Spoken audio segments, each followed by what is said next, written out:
Hello friends, welcome to mind booster study. So I hope आप सब बहुत अच्छे होंगे और बहुत शानदार होंगे, अच्छे से अपनी स्टडी कर रहे होंगे। साथ में स्टूडेंट, आज का जो हमारा वीडियो रहेगा वो हमारा ब्लड रिलेशन को लेके जो है वो वीडियो रहने वाला है। मतलब आपका जो रीजनिंग का जो सिलेबस है आपका, उसमें आपको ब्लड रिलेशन से रिलेटेड जो है वो क्वेश्चन पूछे जाते हैं। ऐसा कोई भी एग्ज़ाम जिसमें रीजनिंग से आपसे जैसे रक्त संबंधित कोई क्वेश्चन पूछे जाते हैं, ब्लड रिलेशन से रिलेटेड कोई क्वेश्चन पूछे जाते हैं, तो आज का जो वीडियो है वो पूरा ब्लड रिलेशन को लेकर रहने वाला है। और इस वीडियो में हम जो है स्टेप वाइज सीखेंगे कि किस तरह से हम सॉल्व करेंगे जो भी ब्लड रिलेशन से रिलेटेड क्वेश्चन हमें एग्जाम में बनेंगे, राइट।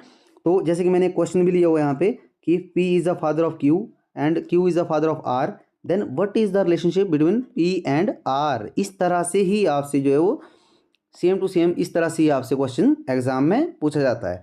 तो किस तरह से आपने जो है क्वेश्चन को एक राइट अप्रोच के साथ जो स्टार्ट करना है और उसको जो है सॉल्व करना है, वो सारी चीज़ें हम आज की वीडियो में स्टडी करेंगे, राइट। सो ज़्यादा समय न लेते हुए अपने वीडियो की तरफ चलते हैं। ब्लड रिलेशन जिसको हम हिंदी में रक्त संबंध भी बोलते हैं, राइट। तो इसमें जो आपका क्वेश्चन बनता है, उन क्वेश्चन को सॉल्व करने से पहले मैं आपको कुछ बेसिक बताऊंगा, जो चीज़ें आपने अपने दिमाग में रखनी है, ध्यान में रखनी है। और उन चीज़ों को अगर आप अपने ध्यान में रखेंगे तो आपका जो क्वेश्चन है वो आपका 101% आपका जो है वो क्वेश्चन बनेगा वहाँ पे एग्जाम में, राइट। तो सबसे पहले तो मैंने यहाँ पे एक डेफिनेशन ली है ताकि आप थोड़ा सा समझ सकें कि जो ब्लड रिलेशन है, रक्त संबंध है, वो क्या है एक्चुअल में। दो या दो से अधिक, जैसे मैंने लिखा हुआ, दो या दो से अधिक लोगों के बीच में एक जैविक संबंध, जैविक मतलब जैसे हमारा जो संबंध होते हैं, जैसे हमारे पेरेंट्स हैं, हमारे नाना है, नानी है, राइट। मतलब जो हमारे जीवन से जुड़े हुए जो कुछ रिश्ते हैं, राइट, मनुष्यों के बीच में जो रिश्ते हैं उनको हम जैविक संबंध बोलते हैं। तो जो विवाह या अन्य कारकों से उत्पन्न होते हैं, जैसे शादी करने के बाद क्या होता है, आपके ससुर बन जाते हैं, आपकी सासू माँ बन जाती है, जैसे हम जैसे ब्रदर इन लॉ, साला, साली, राइट। इस तरह से जो रिश्ते बनते हैं, उन सब रिश्तों को आज जो है हम इस क्लास में पढ़ेंगे कि किस तरह से क्वेश्चन में आपसे पूछा जाता है, किस तरह से आपको जो एग्जामिनर है वो आपको जानबूझ के कंफ्यूज करता है कि जैसे आपके जो जीजा हैं उनके पापा के मदर के जो भाई हैं वो आपके क्या संबंध में क्या लगते हैं। तो इस तरह से आपसे वहाँ पे जो है क्वेश्चन पूछे जाते हैं, राइट। तो उन सब चीज़ों को हम समझेंगे और आई होप आपने ये डेफिनेशन जो है वो अच्छे से समझ ली होगी और आप सब वैसे अवेयर भी हैं इन सब चीज़ों से। तो सबसे पहले हम जनरेशन की तरफ चलेंगे। जनरेशन के बारे में पहले हम स्टडी करेंगे कि जनरेशन का जो मैंने यहाँ पे लिया हुआ है, जो फॉर्मेट यहाँ पे रखा हुआ मैंने, ये क्यों रखा है, क्यों इम्पोर्टेंट है। तो जो जनरेशन का जो मैंने टॉपिक लिया हुआ है वो इसलिए लिया है ताकि जब भी आप कोई भी क्वेश्चन करेंगे ना, अब एग्जाम में आपको स्टूडेंट वहाँ पे ऐसा होगा कि आपको बहुत लंबा, कई बार ऐसा होता है कि बहुत लंबा क्वेश्चन दिया दिया होता है आपको, राइट। जैसे मान लो वहाँ पे जो क्वेश्चन दिया होगा आपको, वो आपको पूरा इतना क्वेश्चन दिया होगा, इतने इतने पोर्शन में आपको क्वेश्चन दिया होगा, वहाँ पे आप कंफ्यूज हो जाओगे बनाते दफ़ा। अगर आपको थोड़ा छोटा, ये तो थोड़ा छोटा क्वेश्चन है, इसमें तो ऐसे ही हम निकाल सकते हैं, बट कुछ क्वेश्चन ऐसे होते हैं बहुत लंबे होते हैं, यहाँ तक क्वेश्चन होगा आपको, यहाँ तक पूरा क्वेश्चन होगा, राइट। तो उसको आप कैसे करेंगे, वो सारी चीज़ें जो है अगर आप जनरेशन को स्टडी कर लेते हो, इन ये जो जनरेशन में लिखी हुई है, तो वहाँ पे आप इजीली उन क्वेश्चन को जो वो सॉल्व कर सकते हो, राइट। सो सबसे पहले अगर मैं बात करूँ तो मैंने यहाँ पे जैसे लिखा हुआ है, आप देख रहे हैं यहाँ पे मैंने जैसे जनरेशन जीरो किया हुआ है। इसको जीरो का मतलब नहीं है इसका, बट ये है कि हाँ, मतलब जनरेशन वन जो है, जनरेशन वन से हम स्टार्ट करेंगे, इसको हम बेस बेस मानेंगे, इसको हम जनरेशन वन को, जनरेशन वन में हम आएंगे। जैसे मैं अपनी बात करूँ तो जो मेरे भाई हैं, जैसे ब्रदर है, सिस्टर है, कजिन है, यंगर ब्रदर है, एल्डर ब्रदर है, ब्रदर इन लॉ है, साला, ब्रदर सिस्टर इन लॉ, साली, वो सभी क्या होंगे, वो मेरी जो एक जैसे जनरेशन है उसी में आएंगे सारी चीज़ें। ये हमें पता होना चाहिए। जैसे जनरेशन टू में मैंने हमारे जो पेरेंट्स होते हैं वो लिए हुए हैं, हमारे से ऊपर रहेंगे हमेशा, राइट। ये हमारे से ऊपर रहेंगे और क्वेश्चन सॉल्व करेंगे तब भी ये ऊपर, उनको ऊपर रखेंगे हम, राइट। तभी मैंने यहाँ पे जो है ये इसी तरह से बनाया हुआ है। तो जनरेशन टू में कौन आएगा, हमारे पापा, हमारी माता जी, फादर इन लॉ, ससुर, जैसे सास होगी, और चाचा, चाची, राइट। जैसे हमारे, हम अपने रिश्तों में बोलते हैं कि बुआ, या जिस तरह से हम, ये सारी चीज़ें जो होती हैं वो सारे इसी जनरेशन में आएंगे। किसमें, सेकंड जनरेशन में, ये सेकंड जनरेशन में आएंगे। और थर्ड जनरेशन जो है वो है हमारे जैसे दादा हो गए, दादी होगी, नाना हो गए, नानी होगी। अब नाना की जो सिस्टर होगी वो भी इसी में आएगी जनरेशन में, नाना का जो भाई होगा वो भी इसी जनरेशन में आएगा। हमारे जैसे भाई हो गया, बहन होगी नाना की, राइट। तो वो सारी इसी में आएंगे। और इसके बाद है जनरेशन 4। जनरेशन 4 क्या है? हमारे परदादा, दादा के पापा, हमारे परदादा। तो जो हमारे परदादा है ना, जिनको हम ग्रेट ग्रैंड फादर भी बोलते हैं, जैसे मदर हैं जो हमारी, जो परदादी हैं उनको ग्रेट ग्रैंड मदर बोलते हैं, तो वो कौन सी उसमें आएंगे? वो जनरेशन 4 में आएंगे। और इनके जो भाई होंगे, जैसे ग्रैंड फादर का जो भाई है ना, ग्रेट ग्रैंड फादर का जो ब्रदर होगा, वो भी इसी जनरेशन में आएगा। किसमें? जनरेशन 4 में। तो आपने अच्छे से समझना है इसको। एक बार मैं फिर से आपको क्लियर कर देता हूँ ताकि आप कंफ्यूज ना हो कि जब भी हम क्वेश्चन सॉल्व करने लगेंगे तो जो जनरेशन 1 है, 1 में हम आते हैं तो उसको हम बेस लेंगे, ठीक है। ये एक मतलब आपको जो मैंने इस तरह से समझाने की जो मैं कोशिश कर रहा हूँ, ये इसलिए कर रहा हूँ, इसी कोशिश के बिहाफ पे हम क्वेश्चन सॉल्व करेंगे। तो हमारा जो जनरेशन 1 है ये हमने बेस लेना है। अभी जनरेशन 1 से नीचे क्या आएगा? जैसे जैसे मान लो जनरेशन 1 में जैसे मैं हूँ, तो मेरे जो आगे बच्चे होंगे, जैसे मेरी शादी होगी तो मेरे जो बच्चे होंगे वो जनरेशन, इसमें 0 मैंने लिखा हुआ है, यहाँ पे काउंट किया हुआ है यहाँ पे।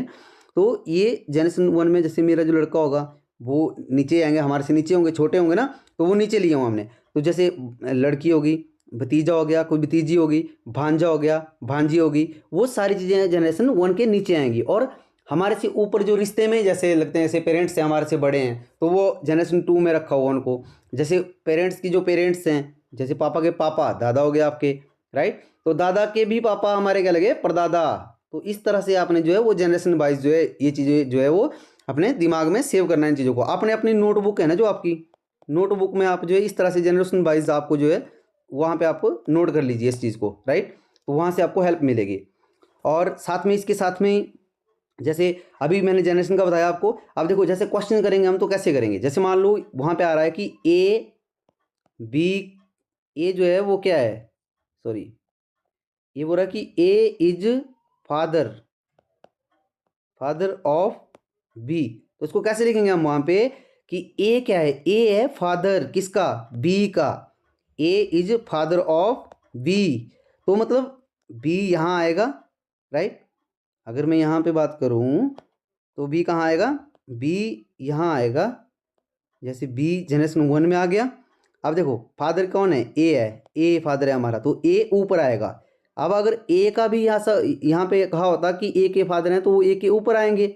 इसी तरह से जो मतलब जो हमारे परदादा तक जितनी भी वो हैं वो सारी ऊपर आएंगी। और अगर हम जैसे बी की बात करते हैं, मैं बोलता हूँ कि W is nephew, nephew is nephew of किसका? बी, बी का कर देता हूँ। तो अगर डब्ल्यू नेफ्यू भतीजा है तो वो डब्ल्यू नीचे आएगा, कहाँ? बी के नीचे आएगा। आई होप आप समझ चुके होंगे इस चीज़ को। और ये चीज़ बहुत ही ज़रूरी है आपको समझने के लिए, ताकि आपका क्वेश्चन जो है आगे ना छूटे, राइट। तो ये यहाँ तक आपने समझ लिया होगा। तो चलते हैं नेक्स्ट। जो मैंने जैसे यहाँ पे कुछ ऐसे जो हमारे रिलेशन में जैसे हम उनको काउंट करते हैं, जो रिश्ते हैं उनको जैसे कहते हैं, वो मैंने लिए हुए हैं। वैसे आप सब इन सब चीज़ों से अवेयर हैं, आई होप। मुझे पता है कि आपको पता है कि जैसे माता पिता और उनके बच्चों की बात करें तो माता को मदर कहते हैं, पिता को जैसे फादर कहते हैं, यहाँ पे सन हो गया, डॉटर हो गया, राइट। दादा दादी की बात को grand father, grand mother, grand son, grand daughter, इनको हम ये कहते हैं। मतलब ये इसका मकसद ये है कि जब आपको क्वेश्चन दिया होगा ना वहाँ पे स्टूडेंट, तो आपके ऑप्शन में जैसे आपका ऑप्शन ए है, बी है, सी है, डी है, वहाँ पे आपको लिखा होता है कि जैसे वहाँ पे कजन ब्रदर लिखा होगा आपको, राइट। और वहाँ पे आपको जो है वो ग्रैंड डॉटर लिखा होगा। तो उन चीज़ों के बारे में पता होना चाहिए आपको कि परपोती को हम ग्रैंड डॉटर कहते हैं। अब आपने क्वेश्चन भी सॉल्व कर दिया, आपको पता लग गया कि वो जैसे पोती है। अब वहाँ पे अगर हमें ग्रैंड डॉटर के बारे में पता नहीं है, वैसे मैं आशा करता हूँ कि आपको पता होगा, बट अगर नहीं है तो हम क्वेश्चन गलत कर लेंगे। तो इसी चीज़ के लिए मैंने जो ये चीज़ें वहाँ पे लिखी हुई हैं, आप स्क्रीनशॉट भी ले सकते हैं, अदरवाइज आप जो है इसको अच्छे से समझ सकते हैं और आप नोट भी कर सकते हैं अपनी जो आपकी नोटबुक है। जैसे कजिन है हमारे, जैसे अंकल आंट चाचा को हम अंकल बोलते हैं, है ना। और चचेरा भाई हो गया, कजन ब्रदर हो गया, राइट। और जैसे यहाँ पे मामा के जो बच्चे होते हैं उनको क्या बोलते हैं? मामा को हम जैसे मैटरनल अंकल। हाँ, एक चीज़ आपको बता देता हूँ, जो मदर की साइड के जो रिश्ते होते हैं ना हमारे मदर की साइड से, उनको हम क्या बोलते हैं? उनको हम मैटरनल, मैटरनल लगाते हैं उनके आगे। जैसे मम्मी के जो भाई होंगे ना, भाई, मम्मी के जो भाई होंगे हमारे मामा होते हैं, तो वो मैटरनल अंकल लगते हैं हमारे, क्या लगते हैं? Maternal uncle. उसी तरह से पापा की साइड से अगर मैं बात करूँ तो वहाँ पर आपको दे सकता है अंकल की जगह आपको पैटर्नल ब्रदर भी दे सकता है वहाँ पे, पैटर्नल, पैटर्नल। तो ये अपने पापा की साइड से कहते हैं पैटर्नल, मतलब पी से पापा, पी से पैटर्नल, एम से मदर और एम से मैटरनल। तो ये चीज़ें आपने वहाँ पे ध्यान रखनी है, राइट। पी से पापा, पी से पैटर्नल, एम से माता या मदर और एम से मैटरनल। तो मम्मी की साइड के रिश्ते मैटरनल, पापा की साइड के रिश्ते पैटर्नल। ये चीज़ आपने वहाँ पे याद रखनी है। और इसी तरह से मैंने यहाँ पे जैसे ये लिया हुआ है साला और उनके बच्चे, जैसे brother in law, sister in law, nephew, niece, right. तो ये सारी चीज़ें मैंने यहाँ पे जो है वो ली हुई हैं। आई होप आपने ये चीज़ें नोट कर ली होगी। अगर नोट नहीं की है तो प्लीज़ आप इनको जो है वो नोट कर लीजिए अपनी नोटबुक के ऊपर। ये बहुत ही इंपॉर्टेंट है। अगर ये आपको आती है तब आप अपना क्वेश्चन जो है वो अच्छे से वहाँ पे आंसर को जो है वो टिक करके आओगे, राइट। सो यहाँ पे चलते हैं some important point solve to problem of blood relation. ठीक है, ब्लड रिलेशन से रिलेटेड जो भी प्रॉब्लम है उनको सॉल्व करने से पहले कुछ चीज़ ऐसी है जो हमें जाननी है। अब देखो मैं बता देता हूँ आपको। अगर आपको वहाँ पे कभी भी किसी मेल के बारे में अगर आपको लिखा जाता है, जैसे मान लो यहाँ पे राम की बात हो रही है, आपको बता दिया कि कोई भी पर्सन, क्वेश्चन में बता दिया कि कोई भी पर्सन जो है वो फादर है। जैसे राम जो है क्या है, जो कुश है, कुश के पापा हैं कौन, राम। तो राम को आप ऐसे करोगे वहाँ पे अंडर, ऐसे करोगे, अंडर रूट में ले लेंगे हम उसको। ठीक है, ये हम साइन रखेंगे कि मेल का साइन क्या है, मैंने लिखा हुआ है यहाँ पे अंडर रूट ए, मैंने तब लिया हुआ है। ए का मतलब है कुछ भी जो क्वेश्चन में आएगा तो अंडर रूट से हम क्या करेंगे, मेल को डिनोट करेंगे। और फीमेल के लिए मैंने सर्कल लिया हुआ है। अगर किसी फीमेल की बात होती है, जैसे मान लो सीता की बात हो रही है, तो सीता की जब भी बात होगी फीमेल होगी तो उसको हम ऐसे कर देंगे, मतलब उसको जो है वो सर्कल में कर लेंगे हम। तो उससे पता चल जाएगा कि जब हम सर्कल में करेंगे तो क्या पता लगेगा कि वो फीमेल है। हम कंफ्यूज नहीं होंगे जब बड़ा क्वेश्चन आएगा, राइट।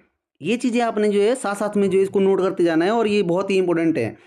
और साथ में एक लास्ट है पेयर।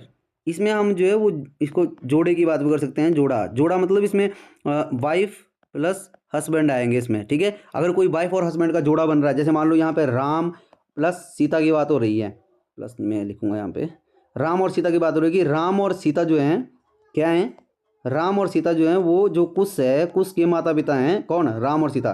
तो राम के ऊपर अंडर रूट कर दिया, सीता को हमने सर्कल कर दिया।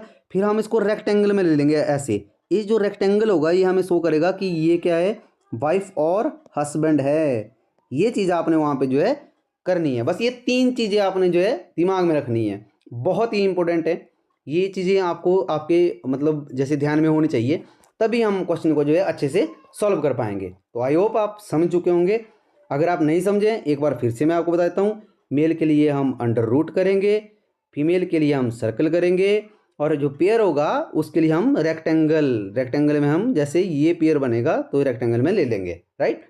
देन जो आप कुछ मैंने जो यहाँ पे प्रैक्टिस के लिए आपको जो कुछ क्वेश्चन लिए हुए हैं, इनसे आप थोड़ा आइडिया लगाएंगे कि जो आपने अभी समझा वो आप क्या आप समझ चुके हो उस चीज़ को, उसे पता चलेगा आपको। इस तरह से ही आपको वहाँ पे क्वेश्चन आते हैं। और क्वेश्चन को टैकल कैसे करना है हमने, ये मैं आपको अभी बताने जा रहा हूँ, राइट। सो जो फर्स्ट क्वेश्चन है हमारा वो है ए इज ब्रदर ऑफ बी। अब मैंने क्या बताया आपको किस तरह से लिखना है कि A is brother of B, B का भाई है ए। अब मान लो मैं ये मान लेता हूँ यहाँ पे कि जो ए है ना, ए क्या है, ब्रदर है। अब बता दिया इसने कि भाई है, मतलब क्या होगा, मेल ही होगा ना ए। ये ध्यान रखना है आपने, क्योंकि ब्रदर बोल दिया तो मतलब ए क्या होगा, मेल ही होगा। किसका, बी का। अब इसी जनरेशन में चलेंगे हम। देखो अब हम कौन सी जनरेशन में है ये अपने दिमाग में आना चाहिए आपके। अब कि आप जनरेशन 1 की बात हो रही है, क्योंकि ए को हम जनरेशन 1 में ले लेंगे कि ए जो है बी का भाई है। और बी, देखो बी के बारे में अभी कुछ नहीं बताया, मैंने सर्कल नहीं किया इसको, मैंने ऐसे नहीं किया। क्यों, क्योंकि मुझे ऐसा नहीं बताया कि ये सिस्टर है या भाई है कुछ भी। तो पहले नहीं करेंगे हम जब तक वो क्वेश्चन में हमें बताएगा नहीं। अब देखो आगे जो क्वेश्चन है वो है B is the sister of C. अब बता दिया इसने कि जो बी है ना, बी ये सिस्टर है। अगर सिस्टर बोल दिया तो मतलब फीमेल है, तो इसको मैंने सर्कल कर दिया किसकी, सी की। अगर सी की सिस्टर है तो सी की जनरेशन में रहेगी, भाई बहन एक ही जनरेशन में आते थे ना, मैंने बताया था ना। तो सी की क्या है, सिस्टर है। बट फिर से सी के बारे में इसने कुछ नहीं बताया है, मैंने जानबूझ के ये क्वेश्चन लिया था। इसमें ऑप्शन में ब्रदर एंड सिस्टर है, तो इसने बोला कि sorry what is the relationship between A and C. अब बोलता है ए और सी इन दोनों के बीच में क्या रिश्ता है। अब देखो ये तो हमें बता दिया कि ये मेल है, बी का भी हमें पता चल पड़ा कि ये एक फीमेल है, बट सी का हमें पता नहीं है। तो क्या ये ब्रदर और सिस्टर हो सकते हैं? देखो ब्रदर तो मान लो मैं ए को ब्रदर मान लेता हूँ, भाई है, ठीक है, मेल है। बट सिस्टर मैं कैसे मान ले सकता हूँ इसको, क्योंकि इसका तो बताया नहीं हमें। अब देखो ब्रदर और ब्रदर है, तो ये ब्रदर भी हो सकता है, सिस्टर भी हो सकती है। सिस्टर और ब्रदर ये भी नहीं होगा, क्योंकि यहाँ पे तो बताया नहीं हमें। और सिस्टर तो होगा ही नहीं, क्योंकि पहले ए जो है एक ब्रदर है। तो यहाँ पे जो आपको ऑप्शन बनता है वो बनता है ऑप्शन नंबर ई, और वो ऑप्शन होता है आपका CND। CND का मतलब है कैन नॉट डिटरमाइन, जिसको हम जो है वो ज्ञात नहीं कर सकते, राइट। तो इस तरह से आपका क्वेश्चन बनता है। मैंने जानबूझ के क्वेश्चन लिया था कि ऑप्शन में भी इसमें जो है आपको क्या था, ऑप्शन नहीं दिया था, तो मैंने वो हाइड किया था ऑप्शन जानबूझ के। तो जब भी आपको क्वेश्चन आपने सॉल्व करना है तो आपको एक बात का ध्यान रखना है, जिस किसी भी एलिमेंट का आपको जेंडर जो है वहाँ पे नहीं दिया है, आपने अपनी मर्जी से उसको नहीं मानना है, भावनाओं में नहीं बहना है आपने, राइट। आपने ये देखना है कि हमें दिया हुआ है तो देन ओके, अगर नहीं दिया हुआ है तो कोई बात नहीं, तो उसको हम कैन नॉट बी डिटरमाइन करके आएंगे। और ऑप्शन में वो आपको पक्का दिया होगा वहाँ पे CND, राइट। देन चलते हैं नेक्स्ट क्वेश्चन की तरफ। नेक्स्ट क्वेश्चन है आपका, वो है आपका a person maternal grandfather's sister his, क्या होगी भाई, राइट। तो देखो अ पर्सन दिया हुआ ना, अ पर्सन्स मैटरनल, मैंने बोला मैटरनल किसको करते हैं हम, अपनी जो हमारी माता जी हैं, मम्मा जिसको बोलते हैं आप, उनकी जो उनके साइड के जो रिश्ते होंगे, राइट, उनको हम मैटरनल साइड से लेते हैं। तो मान लो मैंने यहाँ पे क्या मान लिया, ए मैंने यहाँ पे मान लिया। अब ए का भी हमें कुछ नहीं, अ पर्सन दिया इन्होंने ए, ठीक है। अब इसने बोला कि ए के जो मैटरनल ग्रैंडफादर है, मतलब मैटरनल का मतलब हुआ, देखो मैटरनल मतलब पर एज ढंग से पढ़ो, as a person's maternal grandfather, उसके मैटरनल ग्रैंडफादर मतलब मम्मी की साइड से जो है वो ग्रैंडफादर जो बनेंगे, कौन बनेंगे। अब देखो यहाँ पे तो रेक्टेंगल में उसके जैसे ए फादर हो गए, ये इसके मदर हो गए, राइट। अब इसके भी ऊपर क्या होंगे, इसकी मदर, माता के जो ऊपर क्या होंगे, जो माता के जो पेरेंट्स होंगे ना, माता के पेरेंट्स, उनकी बात हो रही है। और पेरेंट्स में भी किसकी, ग्रैंड फादर की। अब आपके ग्रैंड फादर तो वही बनेंगे ना जो आपकी मम्मा के फादर होंगे राइट। तो यहाँ पे इनकी बात हो रही है। अब देखो बोलता है, इसका भी इन्होंने बताया कि ग्रैंड फादर्स सिस्टर, कि इनकी जो सिस्टर है, अब इनकी सिस्टर भी इसी जनरेशन में आएगी, राइट। किसकी sister, grandfather's, maternal grandfather की सिस्टर। तो बोलता है कि जो इनकी जो सिस्टर है ना, सिस्टर किसकी, grandfather's maternal grandfather है, उस सिस्टर का जो ए के साथ जो है वो क्या रिलेशन होगा। अब देखो इसने बोला कि ग्रैंड मदर, ये ग्रैंड मदर आएंगी इनकी, या ग्रेट ग्रैंड मदर आएंगी, या आंट आएंगी, या ग्रेट आंट आएंगी। अब देखो मैंने समझाया था आपको कि क्या होगा, जैसे यहाँ पे जो आपके जैसे पापा के, अब देखो इसमें ऐसा था कि आपके मैटरनल ग्रैंड फादर बताया था, मैटरनल ग्रैंड फादर, तो क्या होगा, एक तो आपके जैसे जैसे ग्रैंड फादर हो गए ना, तो ये जनरेशन 4 में जाना था, जो आपके मम्मा के भी जैसे इधर जो फादर होंगे, या जैसे सिस्टर इनकी जो सिस्टर होंगी, तो जो जनरेशन की अगर मैं बात करूँ, अगर जनरेशन 1 में ये आ रहा है ना, 1 में, राइट, तो 2 में आपके पापा मम्मा जाएंगे, 3 में कौन जाएगा, दादा दादी। तो जो 4 में जाएंगे ना, 4 में, अब हमें 4 में क्यों बोल रहा हूँ, क्योंकि जो हमारे जैसे जो मदर के जो मतलब जैसे ग्रैंड फादर होंगे ना, तो वो मैटरनल जो ग्रैंड फादर होंगे वो आपके जो है वो जनरेशन 4 में जाएंगे। और 4 में हम क्या यूज़ करते हैं, 4 में हम यूज़ करते हैं ग्रेट का, किसका यूज़ करते हैं, ग्रेट का। तो आपका जो ऑप्शन होगा, ऑप्शन नंबर डी आपका जो है वो करेक्ट आंसर होगा, क्या होगा, डी जो है करेक्ट होगा। अब देखो यहाँ पे मैंने वैसे बताया था आपको कि आपके जो मदर हैं, ए की जो मदर हैं उनके जो फादर हैं, बट जो आपकी मदर हैं उनके जो ग्रैंड फादर होंगे ना, उनकी बात हो रही है यहाँ पे। तो वो आपका क्या होगा, ये आपका ऑप्शन नंबर डी आपका जो है राइट ऑप्शन होगा। आई होप आप समझ चुके होंगे, मैंने अच्छे से समझाया। अगर नहीं समझे, नेक्स्ट क्वेश्चन आपका ज़्यादा आपको जो है क्लियर होगा।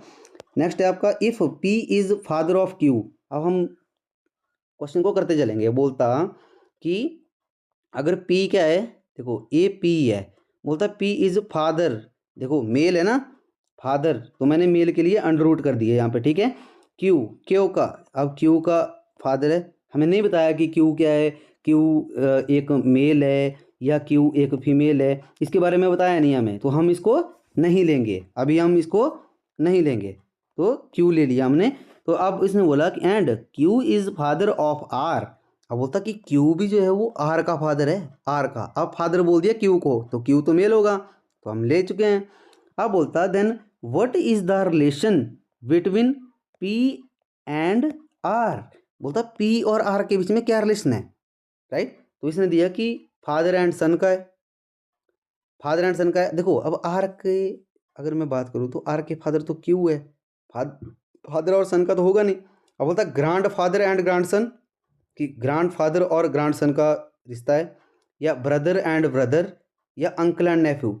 अब देखो यहाँ पे भी इसका वैसे क्या दिया था, यहाँ पे इसका हमें जेंडर नहीं दिया था, बट अगर ऑप्शन में आपको जो है जैसे यहाँ पे डॉटर नहीं था, यहाँ पे ग्रांड फादर एंड ग्रांड सन है। अगर दूसरा ऑप्शन आपको यहाँ पे ऐसा होता कि ग्रांड फादर और ग्रांड डॉटर, तब आपने वहाँ पे क्लिक नहीं करना था, तो CND ऑप्शन होना था। बट यहाँ पे सिर्फ एक ही ऑप्शन दिया आपको कि ग्रांड फादर और ग्रांड सन, तो ये करेक्ट आंसर होगा आपका बी, राइट। आई होप आप समझ रहे होंगे।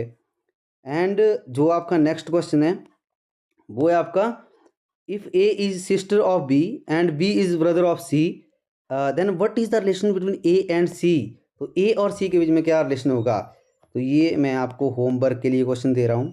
ये आपने मुझे कमेंट में बताना है कि इसका जो करेक्ट आंसर होगा वो क्या होगा। मैं वेट करूँगा आपके कमेंट का, और आई होप आपको वीडियो पसंद आई होगी। अगर आपको वीडियो पसंद आई तो प्लीज़ आप वीडियो को जो है वो लाइक कीजिए, और जितना हो सकता है आप शेयर कीजिए वीडियो को, और सब्सक्राइब प्लीज़ कीजिए। आप चैनल में जैसे वीडियो को देखते हैं स्टूडेंट, बट आप सब्सक्राइब नहीं करते हैं, आप प्लीज़ सब्सक्राइब कीजिए। इससे हमें भी मोटिवेशन मिलता है आपको जो नेक्स्ट वीडियो बनाने का, या जैसे जो आपको मटेरियल हम प्रोवाइड करवा रहे हैं, हमें लगता है कि हमारी मेहनत है, बहुत मेहनत लगती है एक वीडियो बनाने के लिए, कि वहाँ पे आप उसको जो है अच्छे से उसको यूज़ में ले रहे हो।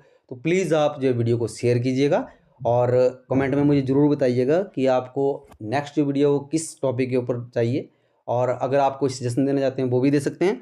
और साथ में जो आपकी जैसे वीडियोज़ हैं वैसे रीजनिंग को लेके, वो एक प्लेलिस्ट बनी हुई है माइंड बूस्टर स्टडी चैनल के ऊपर। इसी चैनल के ऊपर जो है आपको एक क्या बनी हुई है, एक प्लेलिस्ट बनाई है, किसकी, रीजनिंग की भी आपको प्लेलिस्ट बनी है। तो आप प्लीज़ उसमें विजिट कीजिए और वहाँ पे गो थ्रू कीजिए, वहाँ से आप जो बहुत सारी चीज़ें सीख सकते हैं। तो आज की वीडियो में इतना ही, मिलते हैं नेक्स्ट वीडियो में। तब तक आप अपना ध्यान रखें, अच्छे से आप स्टडी करें। तब तक के लिए जय हिंद, जय हिमाचल।